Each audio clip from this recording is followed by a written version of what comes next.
Hi viewers, welcome back our channel. Mahesh బాబుకు జోడీగా Indonesian heroine.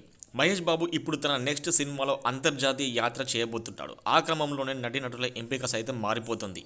Telugu cinema మారిపోతుంది. రాష్ట్రాలు, దేశం దాటి ఇప్పుడు విశ్వవ్యాప్తం అవుతోంది. దాంతో తమ సినిమా రూపురేఖలను మార్చేందుకు స్టార్ డైరెక్టర్స్ ప్రయత్నాలు చేస్తున్నారు.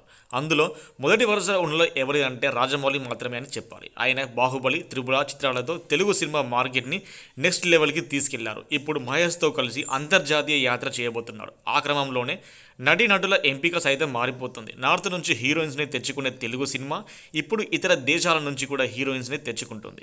Cinema globalisation అయిందనాలి. ఇక మహేష్ బాబు, రాజమౌళి కాంబినేషన్లో రూపొందే సినిమా కోసం ఒక ఇండోనేషియన్ హీరోయిన్ని ఎంచుకున్నారని తెలుస్తుంది.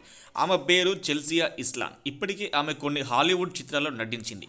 రీసెంట్గా ఆమెను స్క్రీన్ టెస్ట్ కూడా చేశారని, ఈ సినిమాలో ఆమె వర్క్ చేయడం కన్ఫర్మ్ అని తెలుస్తుంది.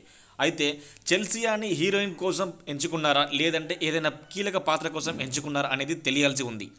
ఇక రాజమౌళి, మహేష్ కాంబినేషన్లో ఎప్పుడో సినిమా రావాల్సి ఉన్న బాహుబలి, త్రిబుల్ భారీ ప్రాజెక్టుల వల్ల ఆలస్యం అవుతూ వచ్చింది. ఇప్పుడు ఆ సినిమాకు రూట్ క్లియర్ అయింది. మరికొద్ది రోజుల్లోనే రాజమౌళి ప్రపంచంలోకి అడుగు పెడతారు మహేష్. ఈ కాంబినేషన్లో వస్తున్న మూవీపై చాలా అంచనాలు ఉన్నాయి.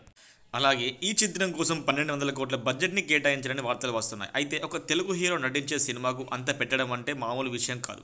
అదే నిజమైతే ఇది రికార్డే. ప్రస్తుతం రాజమౌళి లొకేషన్ల వేటలో ఉన్నారు. ఇంకా డేటిల్ని పెట్టుకొని ఈ యాక్షన్ చిత్రం ఏప్రిల్ 2024 నుంచి ప్రారంభమవుతుంది. షూటింగ్కి ముందు రాజమౌళి ఒక ప్రత్యేక వర్క్షాప్ని ప్లాన్ చేశారు. మహేష్ బాబుతో పాటు మొత్తం టీం కూడా హాజరు కానున్నారు. టొరంటో ఇంటర్నేషనల్ ఫిలిం ఫెస్టివల్లో పాల్గొన్న రాజమౌళి దీని గురించి మాట్లాడుతూ ప్రపంచాన్ని చుట్టి వచ్చే సాహసుడి కథ అంటూ యాక్షన్ అడ్వెంచర్ మూవీగా ఇది ఉంటుందని తెలిపారు. ఈ చిత్రాన్ని వరల్డ్ స్థాయిలో నిర్మిస్తున్నానని, high voltage action and adventure ఎంటర్టైనర్గా రానున్న ఈ సినిమాని 3 భాగాలుగా రానున్న రచయిత విజేంద్ర ప్రసాద్ ఇప్పటికే ప్రకటించిన విషయం తెలిసిందే.